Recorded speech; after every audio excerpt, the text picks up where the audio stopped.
kilingan, walang pinoprotektahan, walang kasinungalingan, serbisyong totoo lang.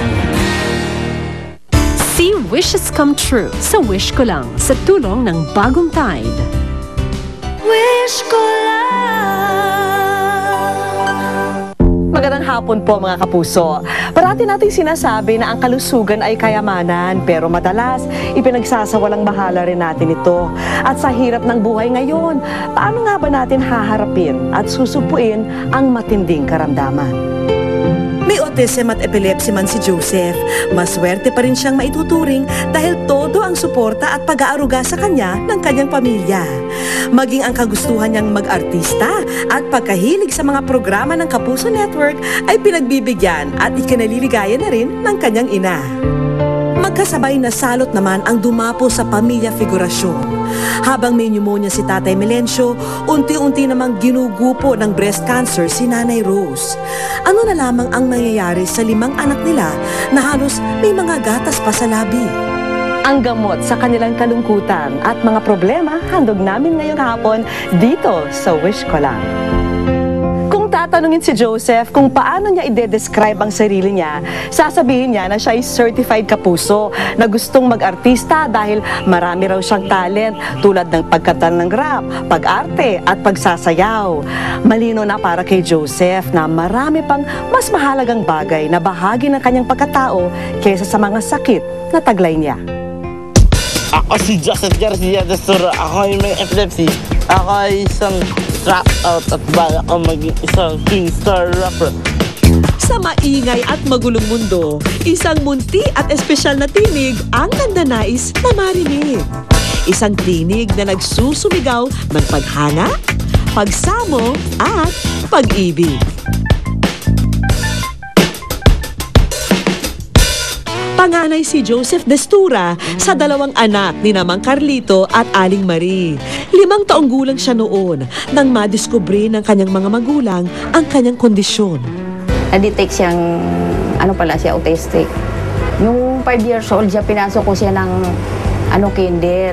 Yung teacher niya unang palang linggo, nagre-reklamo na kasi pag tayo ng teacher niya, tayo din siya. Kaya dinala ko siya kay doktor niya. Merong autism si Joseph, isang kondisyon kung saan nahihirapang makitungo at makipagtalastasan ang isang tao. Kadalasang delay din ang development ng kanilang pag-iisip kung ikukumpara sa kanilang edad. Dagdag pa nito'y ang sakit ni Joseph na epilepsy na paminsan-minsay umaatake. Nung 7 years old siya, inatake siya ng epilepsy. Hindi pa namin na epilepsy pala yun, naimatay siya. 5 taon ng byuda si Aling Marie at sa pananahin niya, pilit iginagapang ang mga anak.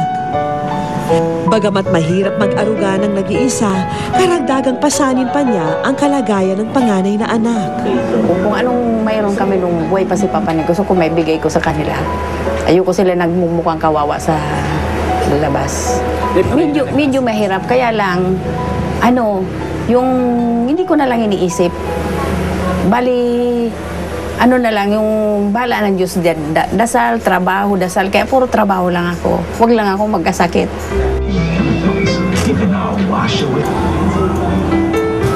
Love ko po siya.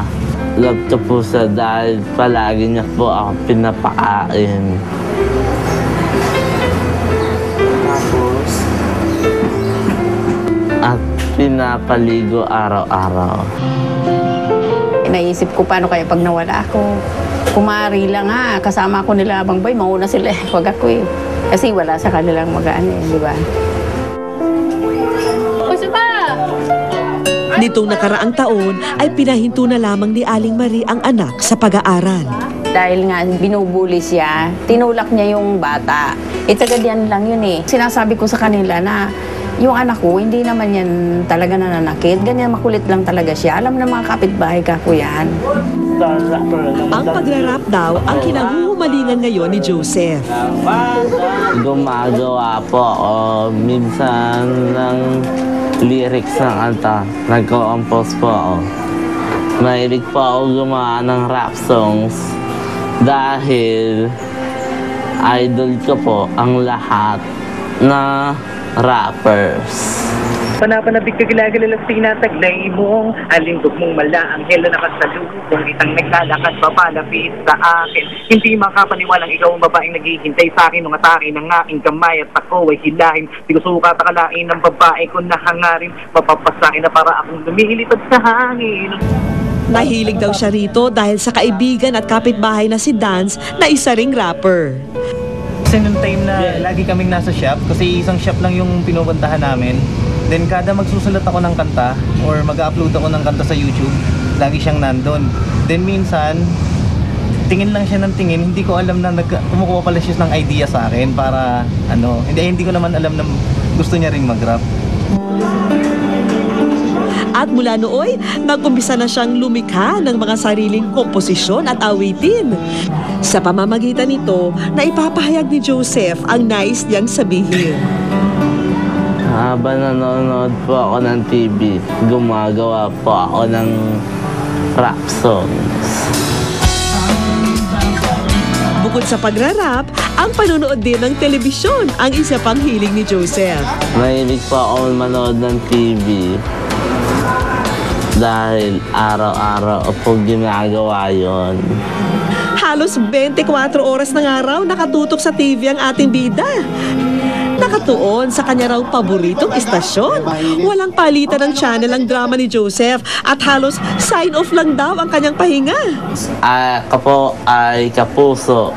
I am a GMA Networks famous.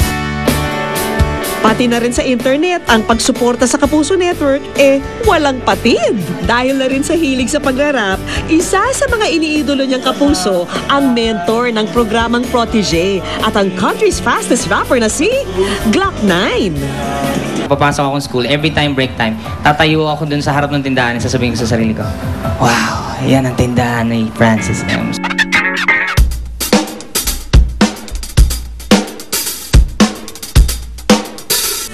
Kung ano raw ang napapanood ni Joseph, kaya niya rin daw pantayan. Kaya akong kumanta ng rap, magsumayaw at umate na parang artista.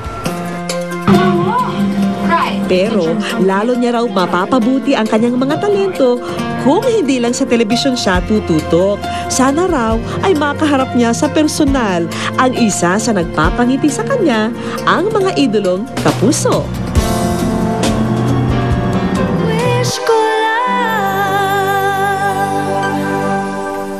Susunod. Ako po si Glock 9 at abangan niyo ako ngayong Sabado sa Wish Ko Lang. At mamaya, Meron pong talaga pong kailangan na ako ng Diyos kung kukuhanin na ako. Sana po matanggap ko po yung lahat ng masasabi. Babae na iiwanan po. Kasi siyempre po iba po yung nanay niya. Yan po ang masakit sa akin. Ayoko pong iwan mga anak.